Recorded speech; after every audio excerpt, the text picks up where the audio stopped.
My dear brothers and sisters, I begin with the praise of Allah, the most merciful, the most compassionate. Alhamdulillah, all praise belongs to Allah, who has created life and death as a test for mankind. We ask Him for guidance, forgiveness, and the wisdom to understand the fleeting nature of this world. Have you ever paused for a moment, my beloved brothers and sisters, and truly reflected on this reality, that death is the one reality that does not wait for anyone? Death is not impressed by your wealth, your fame, your passport, your power, or your social status. Death knocks on the door of kings and beggars alike. It does not ask, "Who are you?" or "Where do you come from?" The angel of death does not care if you are holding a visa to travel, if you are sitting in the corner office, or if you are riding in the most luxurious car. Allah says in the Holy Quran, "Every soul will taste death, and you will only be given your or her full compensation on the day of resurrection. So he who is drawn away from the fire and admitted to paradise has attained his desire. And what is the life of this world except the enjoyment of delusion?" Surah Al-Imran 395. This verse, my dear brothers and sisters, is a mirror for every human being. It reminds us that life in this world is temporary. It is a trial, a fleeting illusion, and the moment of death is inevitable. It comes without warning, without invitation, and without prejudice. Imagine, beloved ones, a man who holds a passport of the most powerful country in the world, who travels from continent to continent, who enjoys luxuries that others can only dream of. And yet, when the angel of death arrives, none of that matters. Not the passport, not the plane ticket, not the limousine waiting outside. Only the deeds that a person carried with them in their heart matter. Only the faith they held, the prayers they performed, the love they nurtured, and the good they spread. Consider the story of Quran's Korah, whom Allah describes in the Quran. Indeed, Qarun was from the people of Moses, but he tyrannized them. And we gave him treasures whose keys would burden a band of strong men. Thereupon his people said to him, "Do not exult. Indeed, Allah does not like the exultant." Surah Al-Qasas 28:76707. Quran was a man of immense wealth and power. Yet, despite all his treasures and status, he was swallowed by the earth because he forgot Allah and trusted only in his worldly possessions. Death, my brothers and sisters, does not see wealth. It does not see titles. It does not see power. It sees only the soul, and it is that soul that will meet Allah. Let me ask you a question, my dear friends. When the angel of death comes to you, will your passport help you? Will your status in society save you? Will your luxurious house protect you from that moment? Absolutely not. And yet, we live as if death will delay for us. We procrastinate repentance, delay our prayers, delay charity, delay saying kind words to our parents, delay spreading love and seeking forgiveness. How often have we heard of someone who had planned to do something tomorrow, only to find that tomorrow never came for them? This is the reality that we must awaken to. Brothers and sisters, let me share another truth. The reality of death does not only concern the poor, the sick, it comes to the young, the healthy, and even the strongest among us.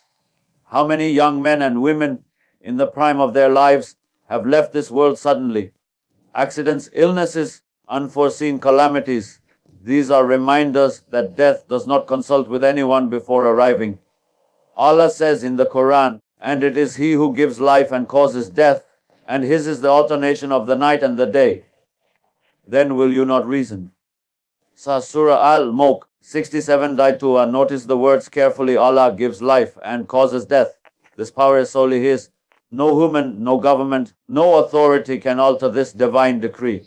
And yet, we live as if we have indefinite control over our days, as if we own this life. The truth, my dear friends, is that life is a trust, and death is a reminder of accountability. I remember a story, my dear brothers and sisters, about a wealthy merchant. He had all the riches of the world, a mansion, servants, and vast lands. One day he fell ill suddenly. Doctors tried their best, but his condition worsened. On his deathbed, he called for his wealth to be brought near him. He wanted to see it, touch it, hold it one last time. And yet, as the angels came to take his soul, not a single coin, not a single jewel could save him. He left the world empty-handed, and the wealth remained behind. How many of us, my dear friends, are living in the illusion that material things will protect us or give us comfort when death arrives? This is why Allah reminds us, do not kill yourselves, high or one another. Indeed, Allah is to you ever merciful. And whoever does this in aggression and injustice, we will drive him into a fire. And that for Allah is always easy. Surah An-Nisa 4:29-30. Death is not just a moment of leaving this world. It is the beginning of a journey. And that journey depends entirely on how we prepared for it in this temporary life. It is the deeds we performed, the hearts we touched, the prayers we made, the charity we gave, and the sincerity in our worship that follow us beyond this life. Think, my beloved brothers and sisters, of the greatest kings, the mightiest rulers, the most powerful leaders. All of them faced the same fate. Alexander the Great, Genghis Khan, Pharaoh, they all faced death. And when death came, none of their armies could protect them. None of their treasures could save them. All that remained was the record of their deeds and the account of their souls before Allah. Let us reflect on the reality of our modern lives. How often do we get distracted by passports, visas, promotions, and status symbols? We chase social media recognition. We compete for positions. We worry about what people think, and we forget the one who controls our lives and our deaths. We forget that when we die, none of these things matter. None of the statuses, titles, or documents travel with us. The only companions we take are our deeds, our faith, and the mercy of Allah. And yet, Allah in His infinite mercy gives us reminders. Every time we lose someone dear, every time a disaster strikes, every time we see the news of sudden deaths, it is Allah's way of awakening us. It is a wake-up call. O my servant, do not waste your life in delusions. Do not forget me. Do not chase the temporary. Let me tell you something that touches the heart deeply, my brothers and sisters. Death also teaches humility. It humbles the proud. It shakes the arrogant. It reminds the wealthy that all riches are temporary.